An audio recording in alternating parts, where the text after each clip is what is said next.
ಸಮಸ್ಯೆ ವ್ಯಾಪಕದ ಬಗ್ಗೆ ನಾನು ಅಧಿಕಾರಿಗಳಿಗೆ ಮಾತನಾಡಿದ್ದು ಯಾವ ತಪ್ಪಿಲ್ಲ. ನಾನು ಅಧಿಕಾರಿಗಳ ಪರ ವಹಿಸಲಾರೆ. ನನ್ನ ಮೇಲೆ ಕಾಣದ ಕೈಗಳು ದೂರು ನೀಡಲು ಅಧಿಕಾರಿಗಳನ್ನು ಪ್ರೇರಣೆ ನೀಡಿದ್ದಾರೆ. ನನಗೆ ಯಾವುದೇ ಹೆದರಿಕೆ ಇಲ್ಲ ಎಂದು ಶಾಸಕ ಎಚ್.ಕೆ. ಸುರೇಶ್ ಸ್ಪಷ್ಟನೆ ನೀಡಿದರು.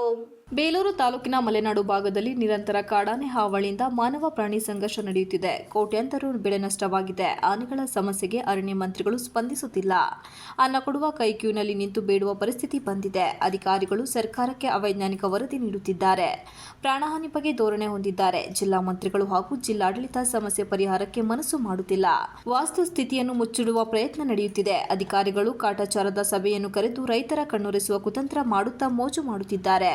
ರೈತರನ್ನು ಒಕ್ಕಲೆಬ್ಬಿಸುವ ಹುನ್ನಾರ ನಡೆಯುತ್ತಿದೆ. ಕಾಡಾನೆಯಿಂದ ಪ್ರಾಕೃತಿಕ ಸಂಪತ್ತು ಹಾಳಾಗುತ್ತಿದೆ ಎಂದು ರೈತ ಸಂಘದ ರಾಜೇಗೌಡ, ಭೋಗಮಲ್ಲೇಶ್, ಅದ್ದೂರಿ ಚೇತನ್, ಸ್ವಾಮಿಗೌಡ, ಕೆಜಿಎಫ್ನ ಕಾರ್ಯದರ್ಶಿ ಸುರೇಂದ್ರ ಮತ್ತು ಅಧ್ಯಕ್ಷ ಹಳಸಿ ಶಿವಣ್ಣ, ಬಸವರಾಜು, ಲೋಹಿತ್ ಸೇರಿದಂತೆ ಇನ್ನು ಮುಂತಾದವರು ಅಧಿಕಾರಿಗಳನ್ನು ತೀವ್ರವಾಗಿ ತರಾಟೆಗೆ ತೆಗೆದುಕೊಂಡ ಘಟನೆ ನಡೆಯಿತು. ಪಟ್ಟಣದ ಚೆರಿನಗರದ ಕಾಫಿ ಕುಟೀರದಲ್ಲಿ ಶಾಸಕ ಎಚ್.ಕೆ. ಸುರೇಶ್ ಅಧ್ಯಕ್ಷತೆಯಲ್ಲಿ ಕಾಡಾನೆ ಸಮಸ್ಯೆ ಬಗ್ಗೆ ಕರೆಯಲಾದ ಸಭೆಯಲ್ಲಿ ರೈತ ಸಂಘ, ಕಾಫಿ ಬೆಳೆಗಾರರ ಸಂಘ, ಕರ್ನಾಟಕ ಬೆಳೆಗಾರರ ಒಕ್ಕೂಟ, ಭೂಮಿಪುತ್ರ ಸಂಘ ಸೇರಿದಂತೆ ವಿವಿಧ ಸಂಘ ಸಂಸ್ಥೆ ಮುಖಂಡರು, ಅರಣ್ಯಾಧಿಕಾರಿಗಳು ಹಾಗೂ ಜಿಲ್ಲಾಧಿಕಾರಿಗಳ ವಿರುದ್ಧ ಕಿಡಿಕಾರಿದರು. ಬಳಿಕ ಸಭೆಯನ್ನು ಉದ್ದೇಶಿಸಿ ಮಾತನಾಡಿದ ಹಾಸನ ಜಿಲ್ಲಾಧಿಕಾರಿ ಸಿ. ಸತ್ಯಭಾಮ, ನಮ್ಮದು ಕಲ್ಲು ಹೃದಯವಲ್ಲ. ನಾನು ಬಂದ ಬಳಿಕ ಆನೆಗಳಿಂದ ಸಾವು ಸಂಭವಿಸಿದೆ ಎಂಬುದು ತಪ್ಪು. ಕಾಡಾನೆ ಮತ್ತು ಮಾನವ ಸಂಘರ್ಷಕ್ಕೆ ಕೊನೆಯಾಗಿಸಲು ಸೂಕ್ತ ಸಲಹೆ ಮತ್ತು ಸೂಚನೆ ನೀಡಿದರೆ ಖಂಡಿತ ಸರ್ಕಾರಕ್ಕೆ ವರದಿ ಕಳಿಸಲಾಗುತ್ತದೆ. ಮುಂದಿನ ಕೆಲಸವನ್ನು ಶಾಸಕರು ಮತ್ತು ಬೆಳೆಗಾರರು ಸರ್ಕಾರದೊಡನೆ ಚರ್ಚಿಸಲಿ.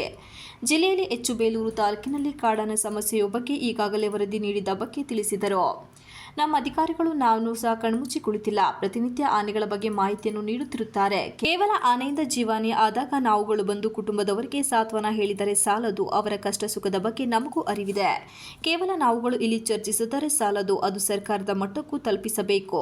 ನೀವುಗಳು ನಮಗೆ ಸಲಹೆ ಸೂಚನೆಯನ್ನು ನೀಡಿದರೆ ಯಾವ ರೀತಿ ಇವುಗಳಿಗೆ ಶಾಶ್ವತ ಪರಿಹಾರ ನೀಡಬಹುದು ಎಂಬುದರ ಬಗ್ಗೆ ಸಂಪೂರ್ಣವಾಗಿ ಮಾಹಿತಿಯನ್ನು ತಿಳಿಸಿದರೆ ಅದಕ್ಕೆ ನಾವು ಸಹ ನಿಮ್ಮ ಜೊತೆ ಕೈ ಜೋಡಿಸುತ್ತೇವೆ.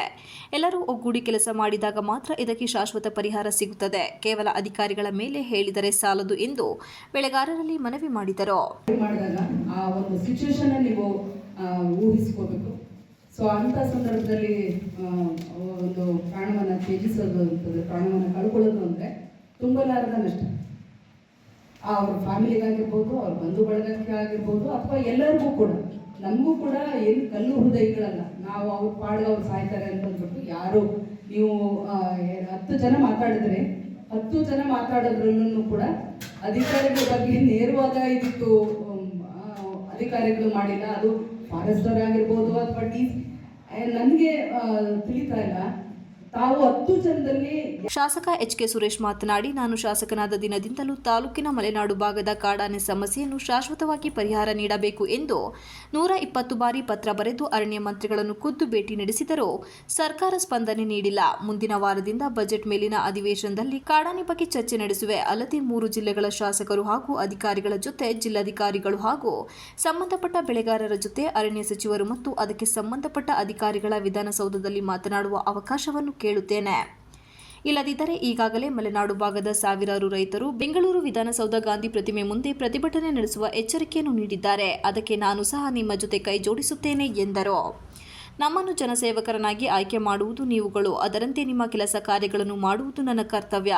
ನಾನು ಯಾವುದೇ ಟೀಕೆ ಟಿಪ್ಪಣಿಗಳಿಗೆ ಹೆದರುವುದಿಲ್ಲ. ಅಧಿಕಾರಿಗಳಾಗಬಹುದು ಅಥವಾ ಯಾರೇ ಆದರೂ ಸಾರ್ವಜನಿಕರ ಕೆಲಸ ಮಾಡದಿದ್ದರೆ ನಾನು ಕಠೋರವಾಗಿ ಮಾತನಾಡುವುದು ಅದು ನನ್ನ ವೈಯಕ್ತಿಕ. ಆದರೆ ಅದರಲ್ಲಿ ರಾಜಕೀಯ ಮಾಡಿಕೊಂಡು ಬೇಳೆ ಬೇಯಿಸಿಕೊಳ್ಳುವುದು ನನಗೆ ತಿಳಿದಿರುವ ವಿಚಾರ ಎಂದು ಕಿಡಿಕಾರಿದರು.